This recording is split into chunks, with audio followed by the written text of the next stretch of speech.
Kepada sidang jemaat yang dikasihi Tuhan, sebelum kita masuk dalam ibadah doa dan penyembahan, kembali saya menyapa kita semua. Selamat sore, Shalom. Sejahtera Tuhan kiranya tetap dilimpahkan kepada kita semua. Mari saudara sekalian, kita akan mempersiapkan diri untuk masuk dalam ibadah. Dan sekarang kita akan tundukkan kepala sejenak untuk kita berdoa. Bapa yang bertahta dalam kerajaan surga, di dalam nama Tuhan Yesus Kristus, Allah sesembahan dan pujaan hati kami satu-satunya, pada sore hari ini Tuhan kembali kami datang kepadamu dengan segala kerendahan hati kami, karena kami sangat merindukan ibadah ini Tuhan, dan itu sebabnya kami menyerahkan hidup kami. Tuhan, ampuni segala kekurangan dan kesalahan kami, supaya kami layak untuk bisa beribadah, bisa memuji, membesarkan nama-Mu Tuhan. Terima kasih Bapa di surga, terima kasih. Sekarang kami serahkan acara ibadah ini ke tangan Tuhan, biar kiranya Tuhan hadir di tengah-tengah ibadah kami, memimpin ibadah kami, untuk menolong ibadah kami, sampai memberkati ibadah kami, dari awal sampai pada selesainya. Hamba-hambamu yang terkait dalam ibadah pada sore hari ini, kami menyerahkan diri kepadamu, dan kiranya Tuhan menolong memakai kami sekalian Tuhan, untuk supaya kami bisa melayani Engkau dengan hati yang penuh sukacita. Terima kasih Tuhan, terima kasih. Terima kasih Tuhan juga alat-alat yang kami gunakan, dan biar Tuhan jamah. Namun demikian kami menyadari, di saat kami beribadah semacam ini, di saat terjadi suatu pelayanan semacam ini, kuasa kegelapan tidak tinggal diam untuk mengganggu kami, dan itu sebabnya kami sehati panggil nama-Mu yang penuh kuasa untuk mengusirkan segala pekerjaan setan itu di dalam nama Tuhan Yesus Kristus, darah Kristus yang berkuasa.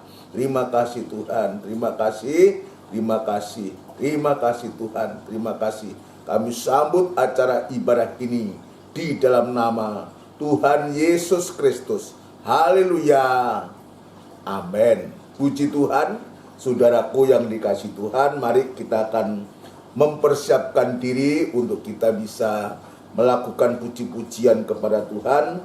Biar kita minta kepada Tuhan, biar pengurapannya itu nyata, sehingga pujian kita lakukan untuk memuji dan membesarkan nama Tuhan. Kita akan lakukan pujian dari buku NR 291 yang berletih lesu.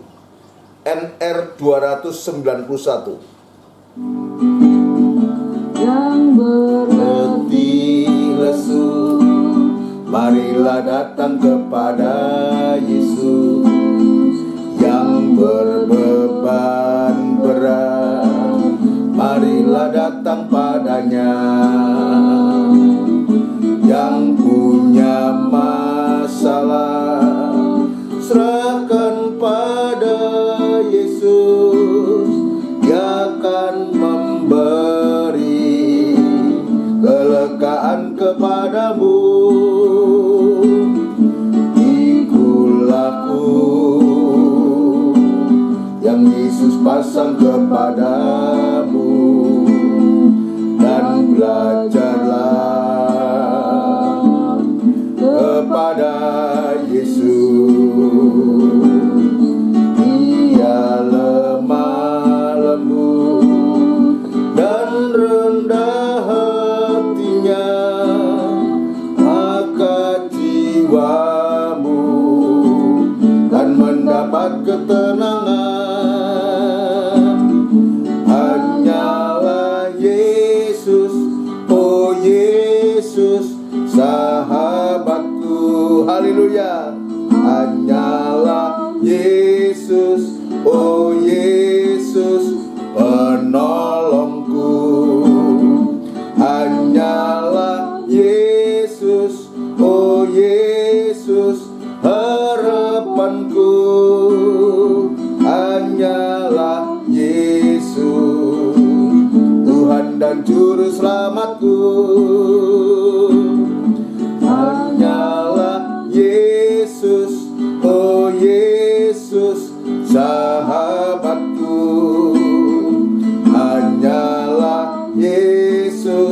oh Yesus penolongku.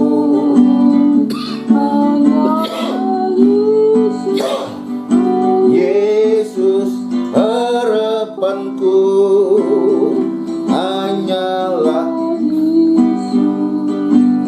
Tuhan dan Juru Selamatku, yang berletih lesu. Marilah datang kepada Yesus, yang berbeban berat. Marilah datang padanya, yang punya masalah. Serahkan pada Yesus, Dia akan memberi kelegaan kepadamu. Ikutlah yang Yesus pasang kepadamu, dan belajarlah kepada Yesus. Ia lemah lembut dan rendah hatinya, maka jiwamu akan mendapat ketenangan. Hanyalah Yesus, oh Yesus sahabatku. Haleluya. Hanyalah Yesus, oh Yesus penolongku. Hanyalah Yesus, oh Yesus harapanku. Hanyalah Yesus Tuhan dan Juru Selamatku. Hanyalah Yesus, hanyalah Yesus, oh Yesus sahabatku. Hanyalah Yesus, oh Yesus penolongku. Hanyalah Yesus, oh Yesus harapanku. Hanyalah Yesus Tuhan dan Juru Selamatku. Puji Tuhan, jadi pujian ini sungguh-sungguh pujian yang sifatnya mengundang, ya. Siapa yang letih lesu, ya, yang berbeban berat, saudaraku, punya masalah, biar kita datang kepada Yesus. Ini tertulis dalam Injil Matius pasal 11 ayat 28 dan seterusnya, ya. Ini luar biasa pujian yang diambil dari firman Tuhan, ya, untuk kita semakin yakin dan percaya pertolongan itu hanya datangnya dari Dia saja. Dia akan memberikan kelegaan, memberikan jalan keluar untuk kita semua.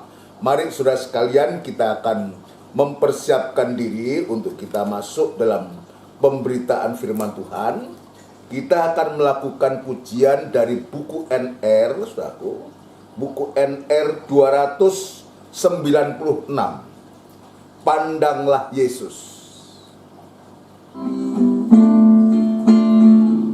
Haleluya. Janganlah kau lihat akan besar bebanmu, janganlah kau takut akan kuatnya lawanmu. Jangan engkau khawatir akan kebutuhanmu, letakkan semua di bawah kakinya. Pandanglah Yesus Tuhanmu, pandanglah Yesus Tuhanku. Pandang Yesus, Dia Raja, Dia Allahku. Dialah Gembala yang setia, Dia sanggup menolongmu. Dalam Dia ada jawaban jawaban bagimu. Pandanglah Yesus Tuhanku, pandanglah Yesus Tuhanku. Pandang Yesus, Dia Raja, Dia Allahku. Dialah Gembala yang setia, Dia sanggup menolongmu. Dalam Dia ada jawaban bagimu. Janganlah kau lihat akan besar bebanmu. Janganlah kau takut akan kuatnya lawanmu. Jangan engkau khawatir akan kebutuhanmu. Letakkan semua di bawah kakinya. Pandanglah Yesus Tuhanmu, pandanglah Yesus Tuhanmu. Pandang Yesus, Dia Raja, Dia Allahku. Dialah Gembala yang setia, Dia sanggup menolongmu. Dalam Dia ada jawaban bagimu. Pandanglah Yesus Tuhanmu, pandanglah Yesus Tuhanku. Pandang Yesus, Dia Raja, Dia Allahku. Dialah Gembala yang setia, Dia sanggup menolongmu. Dalam Dia ada jawaban bagimu. Dalam Dia ada jawaban bagimu. Dalam Dia ada jawaban bagimu. Haleluya. Kita tundukkan kepala dan kita akan berdoa untuk firman Tuhan. Sungguh Tuhan, di saat kami punya beban, di saat kami dalam rasa takut dan khawatir, Tuhan, biarlah Tuhan lewat pujian ini Engkau mengajarkan kepada kami untuk meletakkan semua di bawah kaki-Mu, Tuhan. Dan kami yakin dan percaya sebab Engkau adalah Gembala Agung, pemelihara jiwa kami, yang sudah memberikan nyawa ganti kehidupan kami. Dan kami yakin hanya di dalam Engkau Gembala Agung, pemelihara jiwa, sekaligus imam besar yang tahu akan segala masalah persoalan kami. Dan Engkaulah yang akan memberikan pertolongan yang heran, pertolongan yang ajaib kepada kami. Bagimu tidak ada barang yang mustahil. Dan itu sebabnya Tuhan, ajarkan kami percaya untuk mempercayakan hidup ini sepenuh kepadamu. Sebentar kami akan belajar lagi untuk membaca firman-Mu, untuk mendengarkan firman-Mu ya Tuhan. Sekali lagi membuka hati kami yang seluas-luasnya untuk supaya firman-Mu boleh mendapatkan tempat yang terutama dalam hati kami Tuhan. Dan sungguh-sungguh kami boleh mengalami kuasa dari firman-Mu itu sendiri Tuhan. Urapi firman-Mu dan urapi kami sekalian dalam pengurapan yang datangnya dari Tuhan sendiri. Demikian pula kami tetap berdoa kepada gereja-gereja lain yang bersamaan beribadah semacam di tempat ini. Tuhan, kiranya Engkau juga memberkati seperti Engkau memberkati kami di sini. Berikan pembukaan firman-Mu Tuhan kepada setiap hamba-hamba-Mu, para gembala, dimanapun mereka berada saat ini dan tugas pelayanannya Tuhan, supaya disampaikan kepada jemaat-Mu. Dan sungguh Tuhan, jemaat-Mu juga boleh diberkati dan mengalami kebangunan rohani. Terima kasih Tuhan, terima kasih. Hamba tetap berserah diri kepadamu. Biar kemurahan dan belas kasihan-Mu tetap Tuhan nyatakan kepada hamba, untuk mampu menyampaikan firman-Mu dengan benar dan murni, sehingga nyata Tuhan firman-Mu boleh menegur, mengoreksi, bahkan menyucikan hati kami, dan kami senantiasa mengalami pembaharuan yang datangnya dari Engkau, sehingga kami layak Tuhan untuk beribadah, layak untuk melayani Engkau, dan kerinduan hati kami Tuhan sampai Engkau datang yang kedua kali. Terima kasih Tuhan, terima kasih. Juga kami berdoa untuk seluruh sidang jemaat-Mu yang saat ini berada di rumah mereka masing-masing. Tuhan, juga dalam pergumulan mereka Engkau mengetahui, dan kiranya Tuhan Engkau juga menolong, memberikan kekuatan hati untuk percaya, dan berikan damai sejahtera-Mu, terutama Tuhan memberikan hati yang selalu merindukan perkataan-Mu ya Tuhan. Terima kasih Bapa, terima kasih kami sambut firman Tuhan di dalam nama Tuhan Yesus Kristus. Haleluya. Amin. Puji Tuhan, saudaraku yang dikasihi Tuhan. Sebelum lanjut dalam pemberitaan firman Tuhan, kembali saya menyapa kepada kita semua. Selamat sore, shalom. Sejahtera Tuhan kiranya tetap dilimpahkan kepada kita semua. Kita tidak putus-putusnya mengucapkan syukur kepada Tuhan. Tuhan terus dan tetap memberikan waktu dan kesempatan untuk kita bisa beribadah, dan biarlah ibadah-ibadah yang Tuhan sediakan di hari-hari ini, saudara sekalian, kita sungguh-sungguh akan gunakan, kita akan manfaatkan dengan baik untuk kita bisa mengerti kita sedang dibawa kemana oleh Tuhan lewat firman-Nya. Yang pasti, saudara sekalian, lewat firman Allah di hari-hari ini, kalau kita mau mengerti dan kita memahami pemberitaan firman Allah ini, sesungguhnya Tuhan sedang merancangkan sesuatu yang indah buat kita, saudaraku.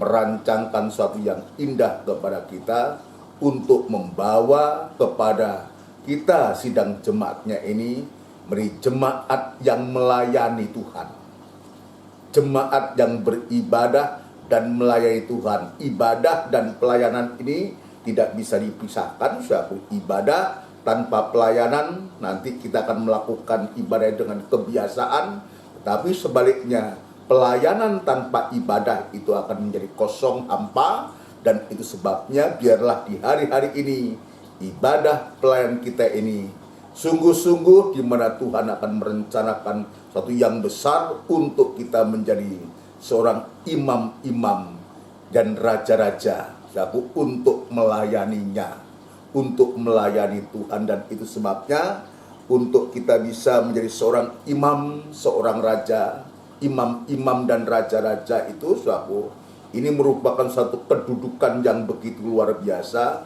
Bukan saja dunia ini, tapi lebih daripada dunia ini.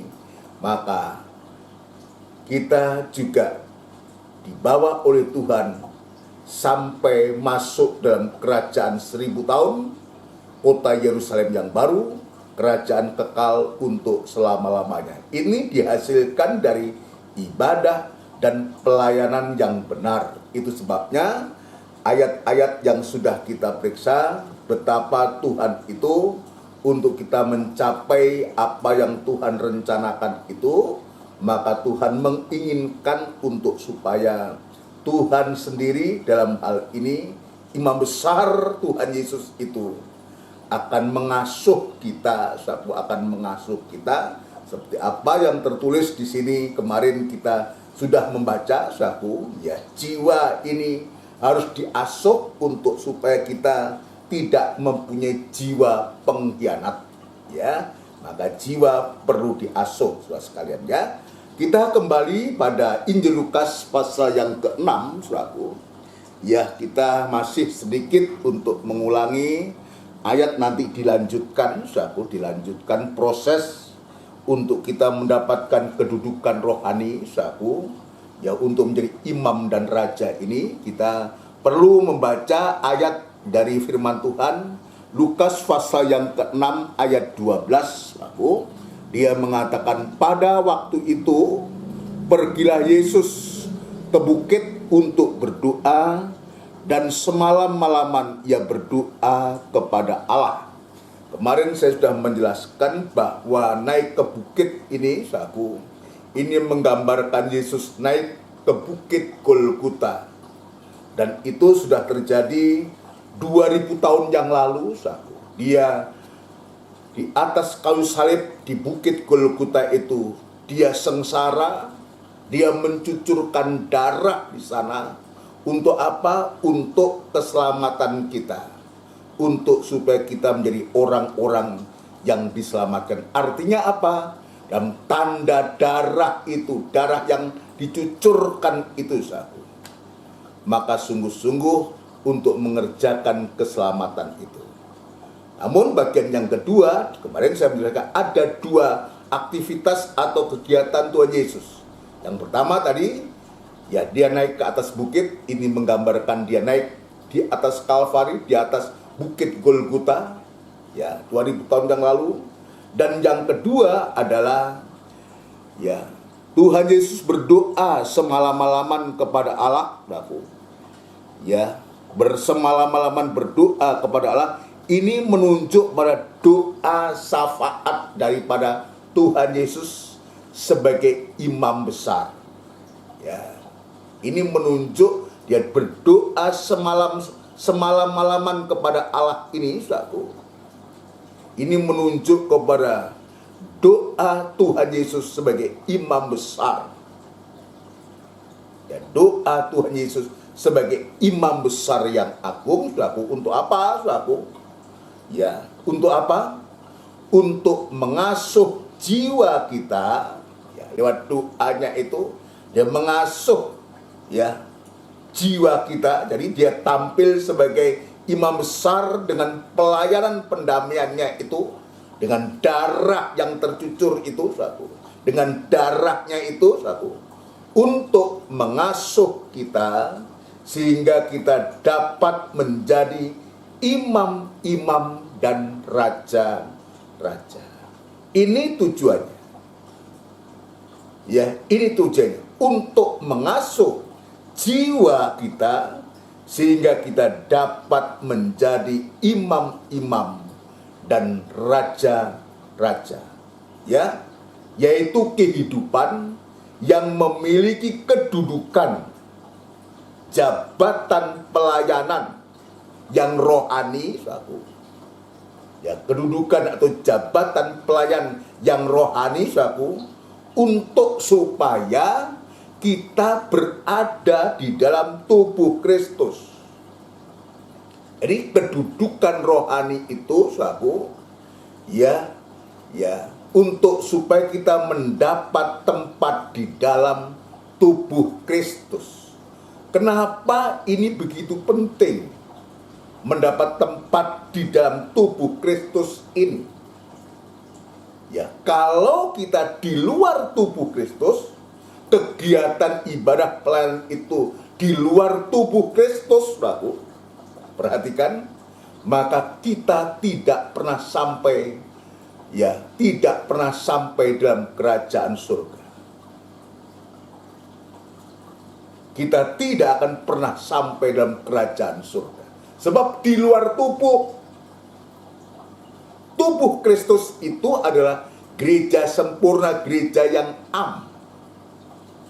Yang disebutkan mempelai wanita Tuhan. Kalau kita tidak berada di bagian dari mempelai wanita Tuhan, tubuh Kristus ini, maka kita tidak bisa. Sebab Kristus mempelai pria surga, dia akan datang menjemput mempelai perempuannya. Itulah tubuhnya Kristus, itulah gereja sempurna, saudaraku.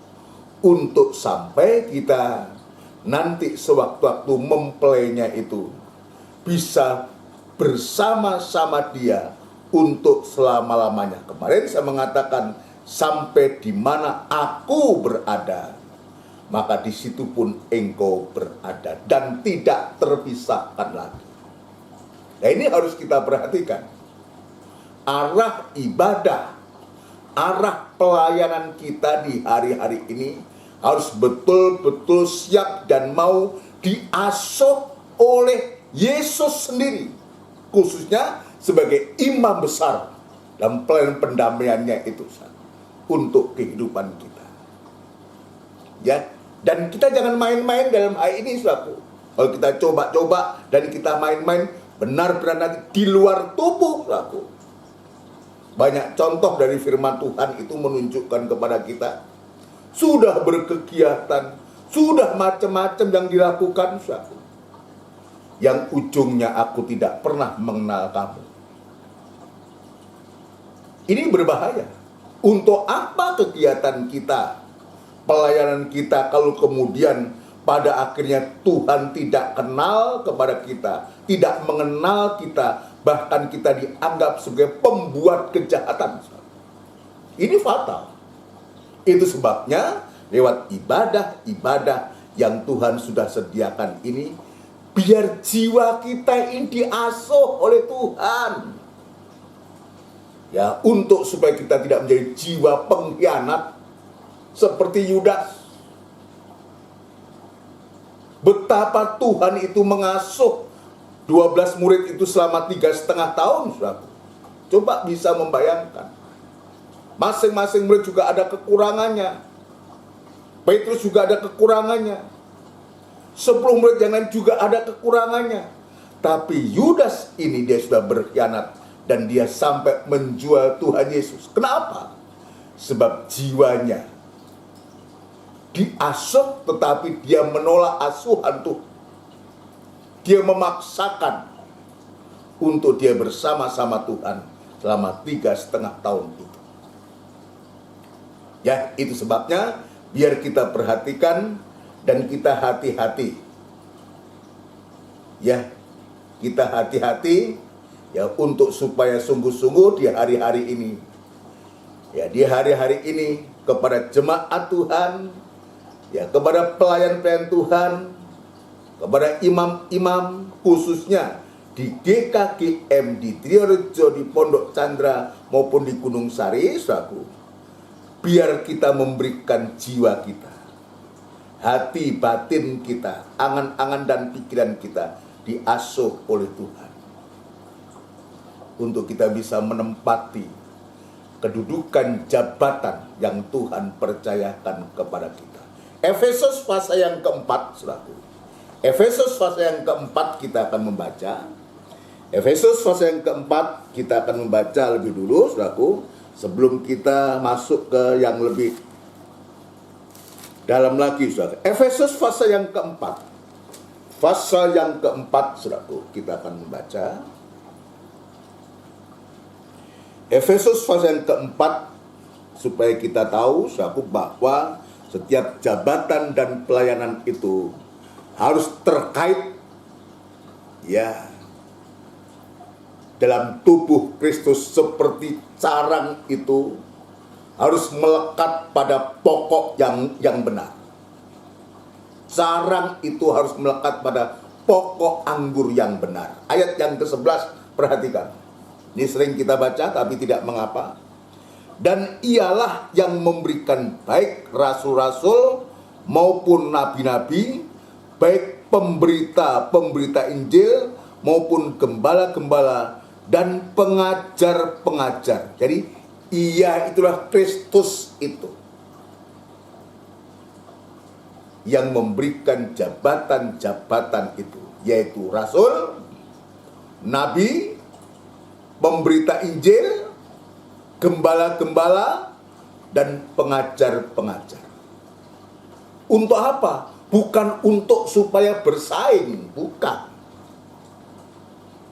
Karena apa? Karena setiap Tuhan memberikan jabatan dan pelayanan itu, Tuhan juga sertakan kemampuan atau karunia-karunia yang ajaib untuk melengkapi setiap jabatan-jabatan yang Tuhan percayakan. Ya, baik itu rasul dengan hikmatnya, nabi dengan nubuatannya, penginjil dengan mujizat dan imannya, gembala untuk menimbang roh, dan guru untuk mengajar. Menimbang roh dalam jemaat artinya ya gembala, dan guru-guru untuk mengajar. Ya, karunia marifat atau pengetahuan. Ini Tuhan lengkapi semua, tapi tidak untuk bersaing, bukan untuk saling menyingkirkan, bukan. Tapi justru setiap jabatan dan karunia ini sungguh-sungguh digunakan untuk memperlengkapi orang-orang kudus. Saya akan lanjutkan, saudaraku. Untuk memperlengkapi orang-orang kudus bagi pekerjaan pelayanan, bagi pembangunan tubuh Kristus. Nah, itu sebabnya tadi saya mengatakan setiap kegiatan kita, baik pelayanan, itu pelayanan saya rutin di gereja, atau mungkin ada persekutuan-persekutuan atau kegiatan-kegiatan yang sifatnya mengumpulkan orang banyak, itu pun juga demikian. Setiap kegiatan itu harus diarahkan untuk pembangunan tubuh Kristus, bukan untuk mencari ketenaran, bukan untuk supaya dikatakan kita hebat, bukan. Untuk memperlengkapi orang-orang suci atau orang-orang kudus dalam rangka pembangunan tubuh Kristus. Tadi saya mengatakan itu sebabnya gerak ibadah dan pelayanan kita jangan sampai di luar tubuh Kristus. Tapi sebenarnya harus kita kaitkan di dalam tubuh Kristus, sebab tubuh Kristus inilah yang disebutkan nanti mempelai wanita Tuhan. Mempelai wanita Tuhan. Ya, puji Tuhan. Ini yang Tuhan tunjukkan kepada kita. Itu sebabnya tadi saya mengatakan, ayo biar kita memberikan jiwa kita ini diasuh oleh Tuhan untuk supaya kita tidak mempunyai jiwa pengkhianat, tidak mempunyai jiwa yang tidak setia, tapi mempunyai jiwa yang diasuh, yang membuat kita setia beribadah dan setia untuk melayani Tuhan. Sekarang kita akan masuk bagian yang lain, yaitu proses untuk mendapatkan kedudukan rohani atau jabatan rohani, sehingga kita menjadi imam dan raja. Saya ulangi, proses untuk mendapatkan jabatan rohani atau kedudukan rohani sehingga menjadi imam dan raja. Kita kembali, kita membaca dalam Injil Lukas tadi, pasal yang ke-6, sekarang ayat yang ke-13, perhatikan. Pasal yang ke-6 ayat yang ke-13, setelah Tuhan pergi ke bukit dan berdoa semalam-malaman, berdoa kepada Allah, ayat 13. Ketika hari siang, perhatikan, setelah dia semalam-malaman berdoa kepada Allah dan sampai pagi, saudaraku, ketika hari siang, perhatikan, ia memanggil murid-muridnya kepadanya. Yang pertama, ingat, ia memanggil murid-muridnya. Murid-muridnya itu banyak murid-murid, memanggil murid-muridnya. Pertama, lalu memilih dari antara mereka 12 orang yang disebutnya rasul. Dari sekian banyak murid itu, Tuhan sendiri yang menyeleksi, yang memilih, maka dipilihlah 12 murid ini, Maka 12 murid inilah yang disebutkan,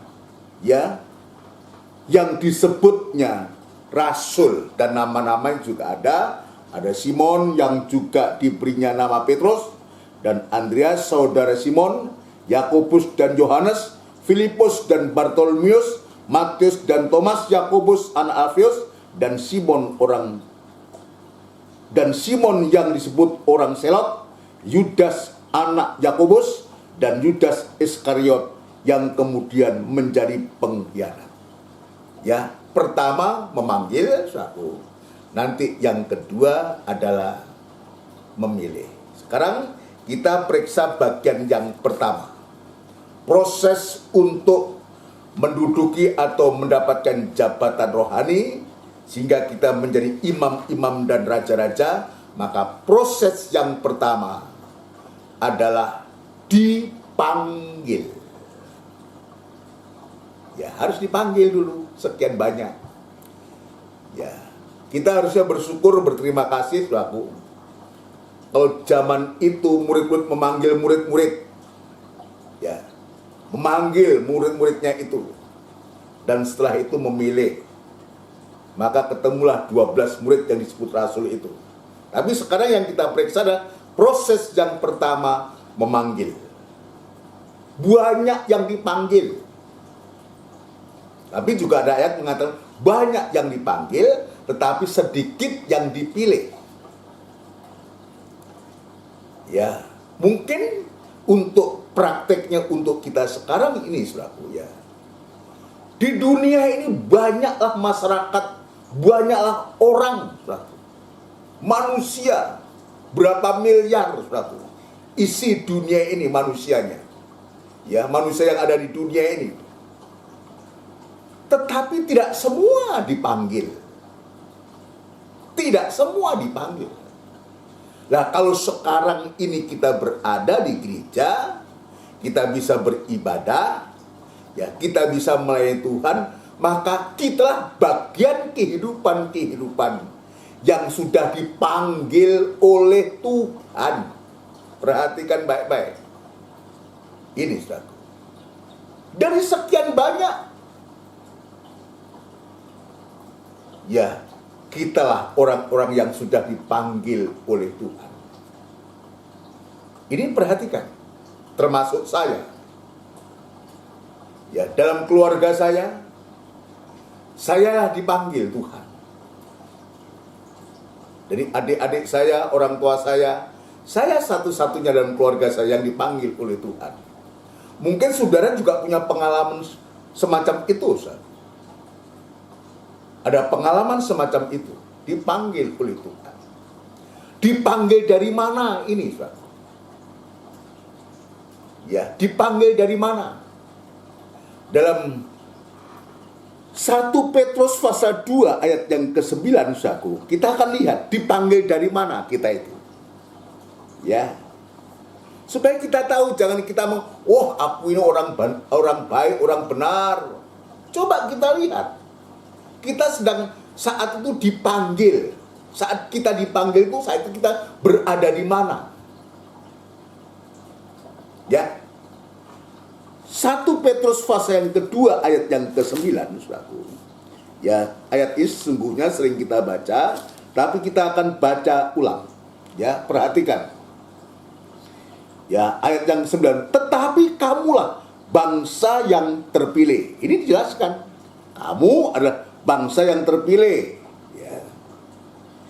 Imamat yang rajani, bangsa yang kudus, umat kepunyaan Allah sendiri, supaya kamu memberitakan perbuatan-perbuatan yang besar dari Dia. Ini tujuan daripada Tuhan itu memilih, mengangkat kita menjadi imam-imam dan raja-raja, menjadi bangsa yang kudus, menjadi umat kepunyaan Allah sendiri, untuk memberitakan perbuatan yang besar dari Dia. Perhatikan ini, yang telah memanggil kamu. Ini perhatikan baik-baik ungkap ini.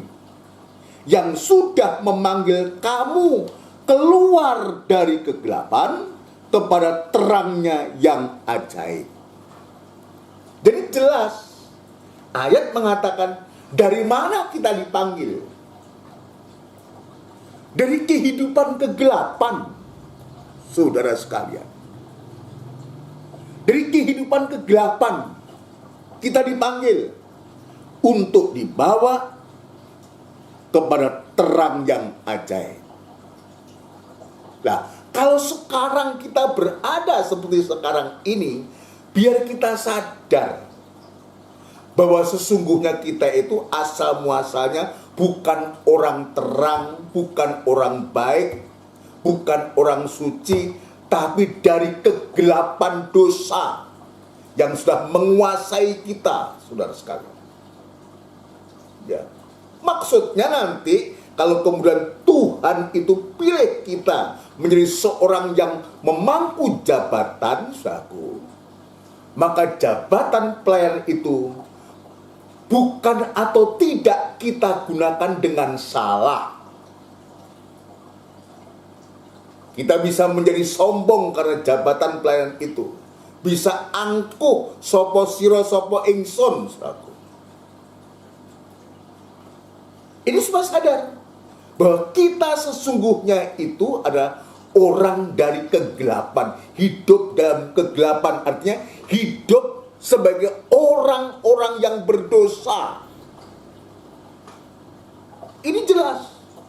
Menuju terang yang ajaib itu artinya dari kehidupan berdosa untuk menjadi orang yang dibenarkan, menjadi orang yang diselamatkan setelah kita melihat terang firman Allah itu. Percaya kepada Yesus yang adalah satu-satunya Tuhan dan Juru Selamat itu. Dengan mulut kita mengaku, dengan hati kita percaya kepada Yesus yang telah bangkit dari antara orang mati, satu ayat mengatakan, maka kamu diselamatkan. Dari sini kita bisa melihat siapa diri kita ini sesungguhnya. Siapa diri kita ini sesungguhnya.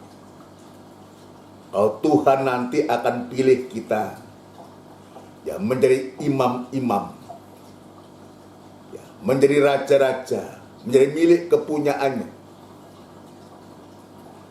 Kita ini orang-orang kegelapan yang dulu kita jauh dari Tuhan. Ayat yang ke-10, saudaraku. Kamu yang dahulu bukan umat, jadi saya ulangi, yang telah memanggil kamu keluar dari kegelapan kepada terangnya yang ajaib. Kamu yang dahulu bukan umat Allah, tetapi yang sekarang telah menjadi umatnya. Yang dahulu tidak dikasihani, tetapi yang sekarang telah beroleh belas kasihan. Itulah kita. Sekali lagi, itu jangan kita menjadi sombong karena itu. Kalau Tuhan mengingatkan ini, menjelaskan tentang proses untuk kita memangku jabatan pelayanan ini. Inilah prosesnya, dan ini sudah terjadi pada kita. Dipanggil. Nanti bagian yang kedua juga dipilih. Kita belum sampai sana. Malam hari ini saya menjelaskan tentang panggilan ini. Dipanggil. Yang dahulu dari kegelapan dibawa kepada terang yang ajaib.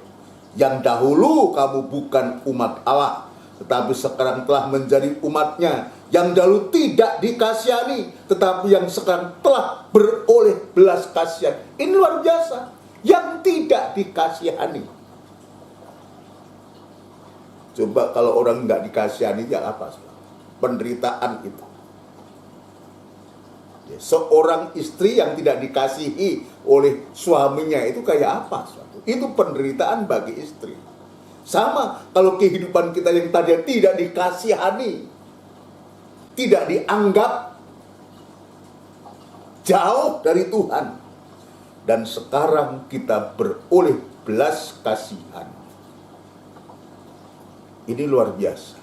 Tuhan tidak memilih malaikat, Dia tidak mengasihani malaikat, tetapi ayat mengatakan justru Tuhan ini mengasihani keturunan Abraham, bukan malaikat-malaikat yang Dia kasihani, tapi keturunan Abraham. Baik itu secara fisik menurut janji telah Israel, maupun kita Israel rohani, yang oleh karena kita percaya, oleh karena kita diselamatkan oleh Tuhan lewat pengorbanannya. Ini yang Tuhan tunjukkan kepada kita, untuk supaya ketika nanti kita dipilih memangku suatu jabatan, kita hati-hati. Jadi ini jelentrehne kita, menjelaskan kita, untuk menyadarkan kita, kamu itu dulu kegelapan. Ya, kamu dulu jauh dari Tuhan. Kamu dulu tidak dikasihani. Kalau sekarang kita mendapatkan semua, inilah yang namanya anugerah Tuhan. Dan itu sebabnya kalau panggilan itu sudah terjadi pada kita, dan kita sudah diselamatkan oleh Tuhan, lewat kita percaya kepada Tuhan, maka janganlah kita kembali kepada kegelapan itu. Jangan kita kembali kepada kegelapan itu. Orang sudah berada dalam terang, orang dalam gelap sudah ingin terang yang ajaib, kok kita mau kembali? Maka ayat mengatakan, kalau orang itu semacam itu,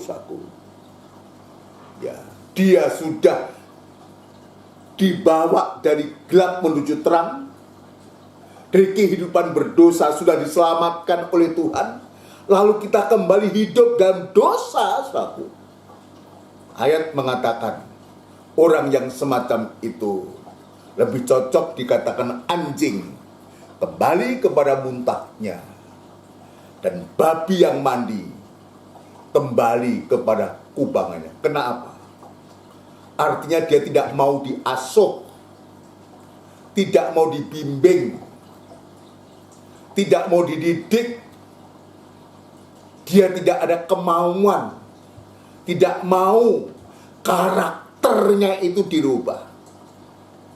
Dasar anjing, biar dia itu sudah dimuntahkan, sesuatu yang dari mulut dimuntahkan, ya dia ambil kembali. Anjing, karakternya anjing semacam itu. Sama dengan babi, sudah dimandikan bersih, dia kembali kepada kubangan. Karena memang begitulah. Habitatnya memang seperti itu. Ya. Itu anjing dan babi. Apakah kita mau disebutkan anjing dan babi? Tapi Alkitab yang menuliskan orang yang semacam itu, yang sudah diselamatkan, sudah dibenarkan, tapi kembali lagi hidup dalam dosa dan kejahatan, dan mengulang-ulang lagi, ya, kembali kepada muntahnya, kembali kepada kubangannya. Wah, coba dibaca ayat ini, ngeri, Kita membacanya pun ngeri, ya. Tapi tidak mengapa untuk menjelaskan kepada kita 2 Petrus, ya, 2 Petrus 2 Petrus pasal yang kedua, ya. 2 Petrus pasal yang kedua, ayat yang ke-20. 2 Petrus pasal yang kedua, ayat yang ke-20. Perhatikan baik-baik, baca baik-baik supaya kita mengerti. Ya, terutama sidang jemaat, lebih dari itu pelayan Tuhan atau imam-imam, perhatikan ini. Ya, inilah proses yang Tuhan sudah lakukan untuk kita, untuk mengingatkan kita kembali. Ya, ayat yang ke-20.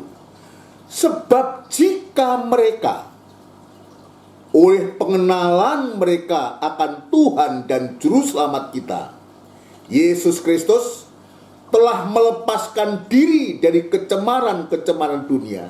Dari Tuhan Yesus, oleh karena Tuhan Yesus itu telah melepaskan diri dari kecemaran-kecemaran dunia atau dosa, atau dari kegelapan itu, melepaskan kita dari kegelapan itu.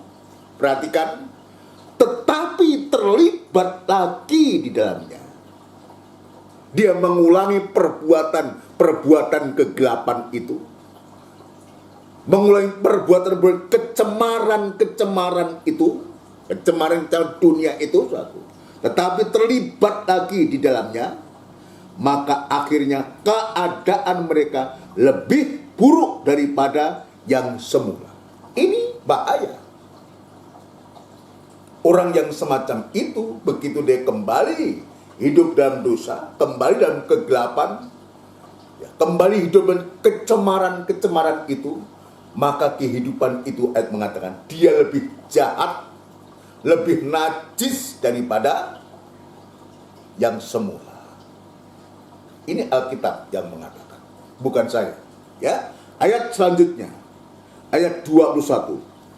Karena itu bagi mereka adalah lebih baik jika mereka tidak pernah mengenal jalan kebenaran daripada mengenalnya tetapi kemudian berbalik dari perintah kudus yang disampaikan kepada mereka. Bagi mereka cocok apa yang dikatakan pepatah, dikatakan peribahasa yang benar ini. Disebutkan peribahasa yang benar ini. Anjing kembali lagi ke muntahnya, dan babi yang mandi kembali lagi ke kubangannya. Ini keras. Ini peringatan yang sangat keras buat kita. Jangan sampai kita menjadi anak-anak Tuhan, jemaat Tuhan, pelayan-pelayan, atau imam-imam tapi dapat julukan babi, anjing, dan babi. Karena apa? Tidak mau berubah. Tidak mau berubah. Kembali kepada habitatnya. Menjilat muntah. Kembali kepada kubangannya. Kembali kepada kecemaran dan kejahatan-kejahatan. Itu sebenarnya keras mengatakan orang yang semacam itu lebih baik tidak pernah mengenal jalan kebenaran. Ini keras sekali. Tapi kerasnya firman Allah ini bukan untuk menghancurkan kita, tapi untuk mengingatkan kita betapa pentingnya. Andai kata kita tidak dipanggil oleh Tuhan, andai kata saya tidak pernah dipanggil oleh Tuhan, saya juga tidak pernah mengalami seperti apa yang saya alami sekarang ini. Mungkin saudara juga begitu. Ya, yang tadinya tidak dikasihani, tapi sekarang kita beroleh belas kasihan. Ya, bukan malaikat-malaikat yang dikasihani. Ini dibaca Ibrani pasal yang kedua. Saya akan tunjukkan. Jadi firman ini menjelaskan kepada kita supaya kita mengerti diri kita.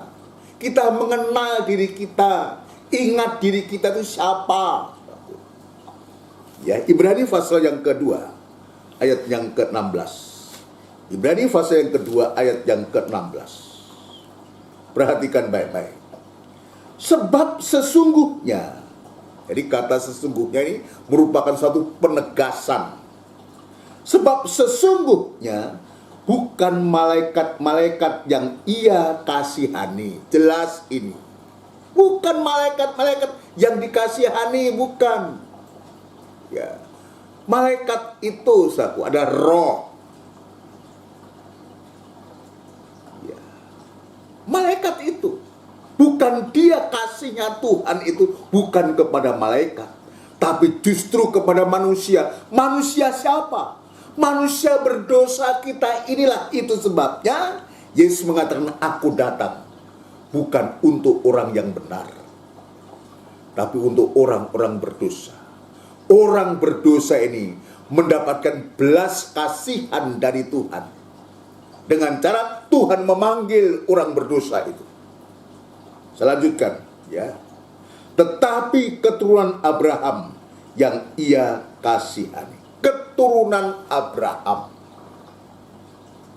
Loh, kita mungkin bertanya, apakah kita juga keturunan Abraham? Saya harus menjelaskan ini. Ada dua golongan keturunan Abraham.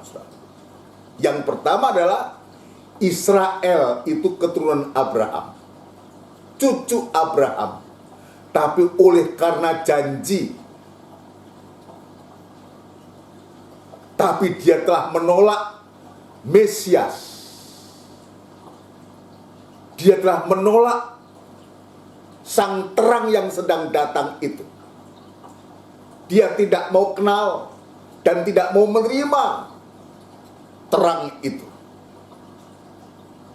Itulah anak Abraham yang disebutkan ya, tetapi keturunan Abraham secara fisik itulah Israel, saudaraku. Tetapi yang kedua, keturunan Abraham yang kedua ini bukan menurut janji, tetapi oleh karena percaya. Ya, jadi kehidupan bangsa kafir ini oleh karena kita percaya kepada Yesus, maka ada ayat mengatakan kita dihisapkan sebagai anak-anak Abraham yang mendapatkan janji. Coba dibaca ini ya, supaya kita lebih tahu. Galatia pasal yang ketiga, ya, Galatia pasal yang ketiga, ya. Galatia pasal yang ketiga kita akan membaca. Ya. Ayat yang ke-13 dan 14. Perhatikan. Kristus telah menebus kita dari kutuk hukum Taurat dengan jalan menjadi kutuk karena kita. Sebab ada tertulis, terkutuklah orang yang digantung pada kayu salib. Jadi jelas. Ya, Yesus Kristus telah membuat ini supaya di dalam Dia berkat Abraham sampai kepada bangsa-bangsa lain, sehingga oleh iman kita menerima roh yang telah dijanjikannya itu. Oleh karena percaya kepada Yesus yang sudah memberikan diri untuk menjadi kutuk, oleh karena kita yang harusnya dikutuk, tapi Dia sudah mengambil itu. Dia sudah meneguk cawan murka Allah, anggur asam itu. Untuk apa? Untuk menggantikan kehidupan kita yang harusnya dimurkai, yang harusnya terkutuk, tapi Dia mau menjadi kutuk. Untuk apa? Untuk supaya kehidupan kita menjadi bagian. Ya, perhatikan, menjadi bagian dalam ayat ini jelas, saudaraku, dia sebutkan supaya di dalam Dia berkat Abraham sampai kepada bangsa-bangsa lain. Siapa bangsa lain ini? Ada bangsa kafir, bangsa yang kotor, bangsa yang bukan miliknya Allah, yang jauh dari Allah, yang tidak dikasihani, yang dalam kegelapan itu. Saudara sekalian, tapi oleh karena kita percaya kepada Yesus, dan proses dipanggil itu dari kegelapan menuju terang yang ajaib ini, maka kita beroleh belas kasihan. Bukan malaikat yang dikasihani, tapi justru keturunan Abraham,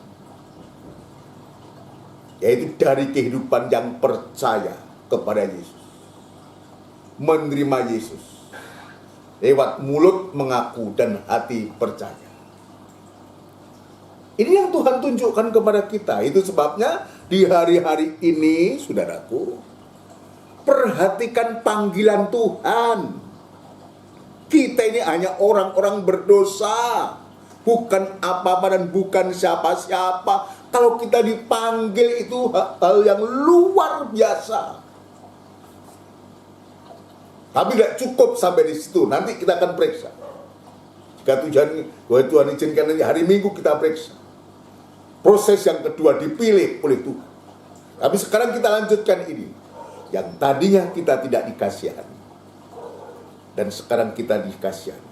Dan ternyata Tuhan juga demikian. Tidak mengasihi, bukan mengasihi malaikat, tapi justru keturunan Abraham. Keturunan Abraham. Ya, percaya kepada Yesus lewat firman Allah, lewat firman penginjilan. Jadi dari kehidupan yang dipanggil itu untuk bisa mendapatkan keselamatan, dibenarkan, itu prosesnya adalah lewat firman Allah, yaitu yang namanya firman penginjilan. Apa tuh firman penginjilan itu? Firman yang memberitakan tentang Yesus atau kedatangan Yesus sebagai Tuhan dan Juru Selamat. Perhatikan, firman penginjilan itu adalah firman yang menceritakan tentang kedatangan Yesus yang pertama kali sebagai Tuhan dan Juru Selamat lewat Injil. Pengalaman saya sendiri, saudara. Seandainya saya tidak mendengarkan firman, tidak mendengar Injil tentang keselamatan ini, saudara, maka saya tidak akan pernah seperti sekarang ini. Apalagi saya ini latar belakang saya bukan Kristen, saudara. Apalagi hamba Tuhan sama sekali. Ya, latar belakang keluarga saya, orang tua saya bukan Kristen. Ya. Dari agama lain, dari kepercayaan lain, juga dari kepercayaan tradisional seperti di Jawa ini. Dari kepercayaan itu, itulah saya. Itulah saya. Tapi kenapa saya sekarang bisa semacam ini? Karena Tuhan yang memanggil lewat Injil keselamatan itu. Lewat Injil yang diberitakan itu.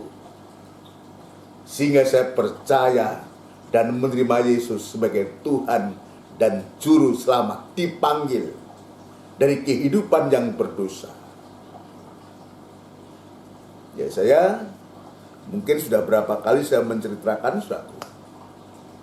Pada umur 17 tahun, saudara,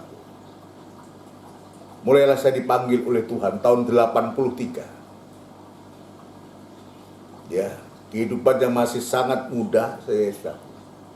Dari tengah-tengah keluarga yang bukan Kristen, dan saya satu-satunya ya di antara keluarga saya dipanggil oleh Tuhan, diselamatkan oleh Tuhan, oleh Injil tentang keselamatan itu. Dan setelah saya dipanggil oleh Tuhan, maka mbah putri saya juga dipanggil oleh Tuhan. Mbah kakung saya juga dipanggil oleh Tuhan. Sudah dipanggil Tuhan semua. Dan juga bule saya dipanggil oleh Tuhan lewat Injil keselamatan. Dan sampai sekarang bule saya di Kediri, menjadi orang-orang yang percaya. Artinya apa? Jika Injil itu tidak ada, tidak mungkin saya seperti sekarang ini. Injil tentang keselamatan inilah yang membawa saya untuk saya bisa menerima Yesus sebagai satu-satunya Tuhan dan Juru Selamat saya. Ini saya harus menjelaskan ini. Jadi supaya kita mengerti nilai panggilan itu begitu hebat, begitu luar biasa. Itu sebabnya Tuhan memanggil murid-murid semua. Banyak yang dipanggil. Nanti ada seleksi dan akhirnya Tuhan memilih. Yang kedua nanti kita periksa hanya 12 orang. Tapi sekarang kita akan lihat dulu proses panggilan ini. Dipanggil untuk dibenarkan lewat firman penginjilan ini, saudaraku. Ya, firman penginjilan ini, ya. Yang kita juga bisa sebut, saudaraku, ya, firman penginjilan ini adalah juga bisa Injil tentang keselamatan yang menceritakan Yesus, ya, kedatangan Yesus yang pertama sebagai Tuhan dan Juru Selamat. Efesus pasal yang pertama. Efesus pasal yang pertama. Ya, puji Tuhan. Ayat yang ke-13, saudaraku. Ya, kita akan membaca beberapa ayat lagi untuk kita nanti supaya kita bisa mengakhiri ibadah ini, saudaraku. Bagian yang pertama yaitu prosesnya dipanggil. Perhatikan ayat yang ke-13. Di dalam Dia, kamu juga karena kamu telah mendengar firman kebenaran. Ya. Di dalam Dia, kamu juga karena kamu telah atau sudah mendengar firman kebenaran, yaitu Injil keselamatanmu.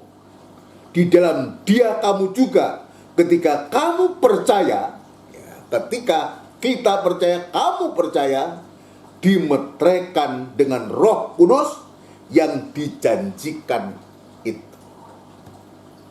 Ini luar biasa ketika kita terima Injil tentang keselamatan itu, dan kita percaya kepada Injil itu, maka Roh Kudus itu langsung dimeteraikan dengan Roh Kudus yang dijanjikan itu. Dan Roh Kudus itu adalah jaminan bagian kita sampai kita memperoleh seluruhnya, yaitu penebusan yang menjadikan kita milik Allah untuk memuji kemuliaannya. Ini yang harus kita benar-benar pahami dan kita lihat. Percaya, kita dipanggil untuk diselamatkan, untuk dibenarkan, supaya kehidupan kita tidak tetap dalam kehidupan yang jahat, yang berdosa, tapi beroleh dari gelap itu menuju terang yang ajaib. Ya, puji Tuhan. Ini yang Tuhan tunjukkan kepada kita untuk supaya kita mengerti. Oleh karena percaya, bukan oleh karena janji. Itu sebabnya ketika Tuhan Yesus setelah kebangkitannya itu menampakkan diri kepada murid-murid, saudaraku. Dan saat itu Thomas tidak ada di situ. Dan ketika menceritakan murid-murid itu, menceritakan kepada Thomas bahwa Yesus bangkit, saudaraku, dia tidak percaya kalau dia tidak melihat. Dia tidak percaya. Sebelum aku mencucukkan jariku ke lukanya Tuhan, sekali-kali aku tidak akan percaya. Aku tidak akan percaya. Tapi beberapa hari kemudian Tuhan menampakkan diri. Dan di saat itu Thomas ada, langsung mata Tuhan tertuju kepada Thomas. Yang tadi dia tidak percaya itu sah. Tapi setelah, Thomas, sini. Mana jari-jarimu? Ditunjukkan tempat lubang paku lukanya Tuhan itu. Dan setelah itu dia mencucukkan jarinya ke lubang, ke luka daripada Tuhan itu. Dia bisa mengatakan, ya Tuhanku, ya Allahku. Baru dia percaya. Dan itu sebabnya Tuhan Yesus mengatakan kepada Thomas, kamu percaya karena kamu melihat aku. Tapi Tuhan Yesus lanjutkan, berbahagialah orang yang tidak percaya, yang tidak melihat namun percaya. Itu siapa? Yang tidak melihat namun percaya itu siapa? Kalau Thomas, dia tidak percaya kalau tidak melihat. Sekarang ketika Tuhan mengatakan, berbahagialah orang yang percaya sekalipun tidak melihat. Siapa itu? Itulah kehidupan kita. Kita secara pribadi tidak melihat Yesus. Tidak seperti Thomas saat itu. Tidak seperti Thomas. Kita tidak bisa melihat Yesus secara pribadi. Tapi kita percaya. Ayat mengatakan, berbahagialah orang yang percaya sekalipun tidak melihat.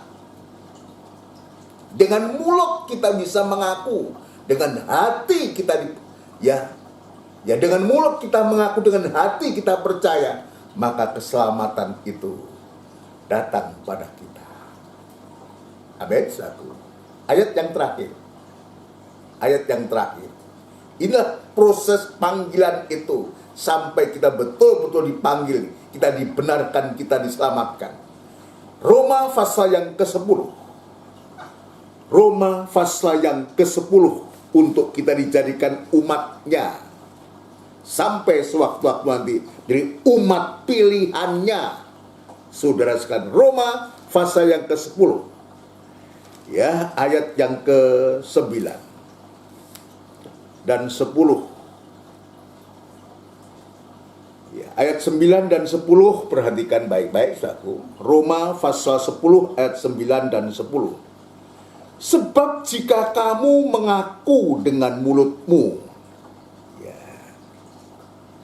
mengaku dengan mulutmu, jadi mulut itu untuk berkata, untuk berbicara. Ya, seperti Thomas setelah dia melihat pribadi Tuhan sendiri, ya Tuhanku, ya Allahku, mulutnya mengeluarkan suara. Ada satu pengakuan, ya Tuhanku, ya Allahku. Sebab jika kamu mengaku dengan mulutmu bahwa Yesus adalah Tuhan, dan percaya dalam hatimu bahwa Allah telah membangkitkan dia dari antara orang mati, maka kamu akan diselamatkan. Itulah kita yang disebutkan keturunan Ibrahim oleh karena percaya. Ya, keturunan Ibrahim oleh karena percaya. Dengan mulut ini, dengan hati percaya, dan mengaku bahwa Yesus yang telah mati dan bangkit suatu, maka kamu diselamatkan. Dan Tuhan Yesus mengatakan, berbahagialah kamu yang percaya sekalipun tidak melihat. Itulah kehidupan saya dan saudara dari bangsa kafir yang dipanggil oleh Tuhan lewat Injil tentang keselamatan ini. Sehingga mulut kita bisa mengatakan, mulut kita mengaku, dan hati kita percaya. Yesus yang mati yang sudah dibangkitkan itu. Kita percaya, mempercayakan diri bahkan sekarang ini. Ayat yang ke-10, karena dengan hati orang percaya dan dibenarkan, dan dengan mulut orang mengaku dan diselamatkan. Puji Tuhan. Ini proses untuk kita, ya, untuk diangkat atau memangku jabatan. Ya, untuk kita mendapatkan kedudukan, memiliki kedudukan rohani sebagai imam-imam dan raja-raja. Prosesnya dipanggil. Tadi saya mengatakan, kalau ini saya sampaikan kembali untuk mengingatkan kita, untuk supaya kita tahu diri, membawa diri, menempatkan diri, dan tidak menjadi sombong, tidak menghakimi siapa-siapa. Kita tidak lebih daripada orang kegelapan, tidak lebih seperti anjing dan babi. Tapi ketika kita bisa mengaku, mulut kita dan hati kita percaya, dan kita yakin, dan kita tidak kembali kepada kegelapan, tidak kembali pada kecemaran-kecemaran, tetap dalam panggilan kita, saudaraku. Kita setia dengan panggilan itu, saudaraku. Maka nanti ada saatnya Tuhan juga memilih kita. Memilih kita. Ini proses. Ya, puji Tuhan, yang tidak dikasihani sekarang dikasihani. Yang dulu jauh sekarang dekat. Yang dulu dari kegelapan Tuhan sudah bawa kepada terang yang ajaib. Biar kita tetap dalam terang yang ajaib itu. Tetap menjadi kehidupan yang dikasihani. Menjadi kehidupan yang dekat dengan Allah. Puji Tuhan. Mari kita akan akhiri ibadah kita pada sore malam hari ini, saudaraku. Dan kita akan melakukan satu pujian dari buku NR, saudaraku. NR 244. Kau berharga di mataku, ya. Kau berharga di mataku.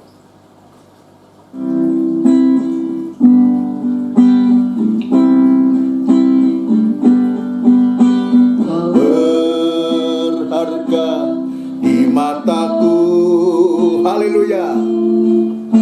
Mulia dalam pandanganmu, Kau berharga di mataku. Yesus yang mengasihimu, Aku panggil,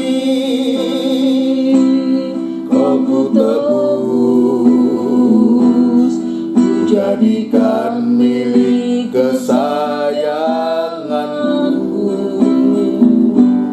Aku bentuk, Kau ku ciptakan untuk kemuliaanku. Aku panggil, Kau ku tebus, Ku jadikan milik kesayanganku. Aku bentuk, Kau ku ciptakan untuk kemuliaanmu.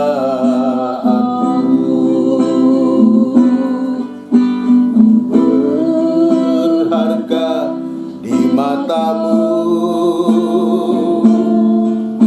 mulia dalam pandanganmu. Berharga di matamu,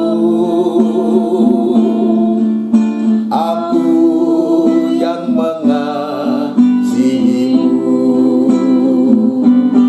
Ku dipanggil, Ku ditebus, dijadikan milik kesayanganmu. Ku dibentuk, Ku diciptakan untuk kemuliaanmu.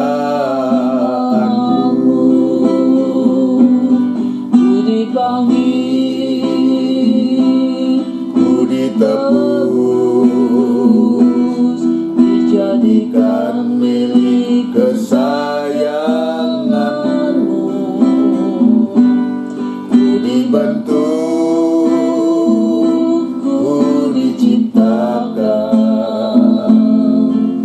untuk kemuliaanmu.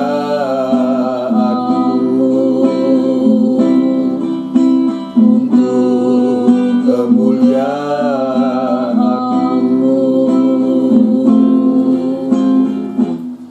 Haleluya. Kita tundukkan kepala untuk kita berdoa syukur kepada Tuhan. Dia sudah menolong kita, Dia sudah memanggil kita, dan Dia sudah menjadikan kita seperti sekarang ini. Kita tundukkan kepala. Benar Tuhan, kami bersyukur, berterima kasih untuk apa yang Engkau sudah kerjakan dalam kehidupan kami. Sebab Engkau sudah merancangkan satu hal yang luar biasa kepada kami. Engkau panggil kami, bahkan sampai nanti Engkau pilih kami untuk menempati Tuhan, untuk menerima jabatan pelayanan imam-imam dan raja-raja. Biarlah Tuhan melalui panggilan-Mu ini semangat nyata kepada kami, untuk kami tekun dalam panggilan-Mu Tuhan. Bahkan sampai Engkau datang yang kedua kali, dipilih oleh Tuhan untuk menempati kedudukan yang rohani, untuk kami bisa terkait dengan tubuh-Mu, dan sewaktu-waktu kami dimuliakan pula dengan Engkau Tuhan. Terima kasih untuk lawatan-Mu, untuk berkat-Mu, untuk asuhan-Mu pada sore malam hari ini. Sudah memberkati kami, menguatkan, menggairahkan iman kami Tuhan, sebagai jemaat, sebagai pelayan Tuhan, dalam ibadah dan pelayanan kepadamu Tuhan. Terima kasih Bapa, terima kasih. Tetap ajarkan kami Tuhan untuk selalu bersyukur kepadamu, untuk menekuni apa yang Engkau sudah berikan kepada kami. Terima kasih buat berkat-Mu Tuhan. Ya, berkat tetap melimpah dalam hati kami dan menjadi iman, dan kami boleh praktekkan dalam kehidupan kami sehari-hari Tuhan. Terima kasih Tuhan untuk pelayanan imam besar yang Engkau sudah kerjakan untuk kehidupan kami semua Tuhan. Terima kasih Tuhan, terima kasih. Di dalam nama Tuhan Yesus Kristus kami alaskan doa dan sembahyang kami. Haleluya. Amin. Puji Tuhan. Saudaraku yang dikasihi Tuhan, ya demikianlah rangkaian ibadah dalam doa dan penyembahan pada sore malam hari ini. Tuhan sudah memberkati kita, sudah limpahkan kita dengan berkat-Nya lewat asuhan dari firman Allah untuk kita semua, untuk supaya betul-betul jiwa kita, hati batin kita, angan-angan dan pikiran kita betul-betul merasakan ya jamahan daripada Tuhan, sehingga kita tidak mempunyai jiwa pengkhianat, tapi jiwa yang setia kepada Tuhan sampai Yesus datang yang kedua kali. Puji Tuhan, mohon perhatiannya kepada kita semua untuk jadwal ibadah kita. Suatu nanti kita akan kembali dalam ibadah raya yang yaitu pada tanggal 7 yang merupakan suatu yang juga merupakan minggu yang pertama. Maka ibadah itu disertakan dengan perjamuan suci. Bagi saudara yang mau mengikuti bisa mempersiapkan diri, ya mempersiapkan anggurnya juga ostinya saku ya di rumah mereka, di rumah masing-masing untuk bisa mengikutinya. Puji Tuhan, dan kita tetap berdoa saudara sekalian, terutama untuk supaya Tuhan memberikan firman Allah. Ya, saya harus menyampaikan kepada jemaat untuk supaya ya berdoa untuk ini, kita nyatakan ya kerinduan kita kepada Tuhan supaya Tuhan memberikan firman Allah lewat gembala yang Tuhan percayakan untuk menyampaikan berita yang berkaitan dengan asuhan jiwa diasuh ini, satu ya. Puji Tuhan. Nanti kita juga akan berdoa, aku berdoa kepada Tuhan ya untuk seluruh sidang jemaat, ya seluruh sidang jemaat, ya mulai dari anak-anak, remaja, dewasa sampai yang paling sepuh sekalipun. Tapi kita juga berdoa baik jemaat di GKGM yang ada di Trirejo, di Pondok Chandra maupun di Gunung Sari, ya Tuhan menolong semua. Kita juga berdoa, saku berdoa ya untuk Bapak Budiono, saku yang sekarang dalam pemulihan di rumah, supaya Tuhan juga jamah. Juga Om Edwin Hukom, saku yang dalam pemulihan di rumah. Juga Saudara Edu, Joshua Edu, ya Haryanto, saku yang saat ini opnama di rumah sakit Eka Husada Menganti kalau tidak salah ya. Dia sedang dirawat di sana, supaya Tuhan tolong. Dan juga tidak lupa berdoa untuk Ibu Ani Warau atau Tante Ani Warau yang akan menghadapi operasi. Aku belum tahu jadwalnya kapan, tapi juga kita berdoa syukur saku bahwa kemarin hari Rebu ya Tante Aniwaro atau Ibu Aniwaro ini berulang tahun, saku kita doakan sekarang tidak mengapa. Yang ke-91, ulang tahun yang ke-91 ialah perpanjangan umur di masa tuanya ini. Kiranya Tuhan tetap memberikan kesehatan, memberikan damai sejahtera dan sukacita selalu bersama anak, mantu dan cucu semua. Ya, kita doakan, kita ucapkan selamat kepada Ibu Aniwaro yang berulang tahun yang ke-91. Mari kita akan akhiri ibadah kita dengan doa berkat. Tidak putus-putusnya kami mengucapkan syukur dan terima kasih kepadamu ya Tuhan. Engkau sudah mengasuh, merawat, membimbing kami lewat firman-Mu. Jelas nyata Tuhan, Engkau punya rencana yang indah kepada kami lewat pelayanan pendamaian dari imam besar itu, sungguh-sungguh untuk membawa kehidupan kami menjadi imam-imam dan raja-raja Tuhan, untuk menjadi kehidupan yang melayani Engkau Tuhan. Terima kasih untuk lawatan dan asuhan-Mu pada sore malam hari ini. Engkau sudah memberkati kami semua. Terima kasih, saatnya kami berdoa untuk ibadah-ibadah yang Tuhan sudah sediakan kepada kami. Biarlah Tuhan kami semua, seluruh sidang jemaat-Mu, boleh tekun belajar menekuni apa yang Engkau berikan kepada kami Tuhan, dengan hati, dengan rasa syukur kepadamu. Terima kasih Tuhan, terima kasih. Demikian pula tetap memberikan kerinduan hati berseluruh sedang jemaat-Mu untuk merindukan pribadi-Mu lewat firman-Mu Tuhan, lewat gembala yang Tuhan percayakan untuk menyampaikan firman-Mu. Terima kasih Tuhan Yesus. Berdoa untuk seluruh sedang jemaat-Mu, baik di GKGM, di Trio, maupun yang ada di Gunung Sari maupun Pondok Chandra. Kiranya Tuhan senantiasa menolong, memberkati, menyertai, mulai dari nikah, rumah tangga, usaha, pekerjaan, bahkan terutama ibadah dan pelayanan dari anak-anak-Mu semua Tuhan. Jemaat yang mengalami kesulitan, kesusahan, masalah dan persoalan yang menyangkut keuangan, pekerjaan, apapun juga Tuhan, kiranya Engkau juga menolong. Jika ada dosa, kejahatan tengah-tengah jemaat-Mu, Tuhan juga mengampuni dan menyucikan semua dengan kuasa darah-Mu Tuhan. Terima kasih Bapa di surga. Jemaat-Mu yang dalam usia lanjut, biar Tuhan memberikan semangat yang baru, memberikan kesehatan selalu, dan kepada seluruhnya Tuhan. Demikian pula nama-nama yang sudah kami sebutkan tadi, baik itu saudara kami Edo, Pak Bue, maupun Ibu Ani Warau, yang juga berulang tahun kemarin Tuhan, kiranya dengan perpanjangan umur, biar Tuhan tetap memberikan kesehatan, kekuatan, dan kerinduan untuk Engkau Tuhan.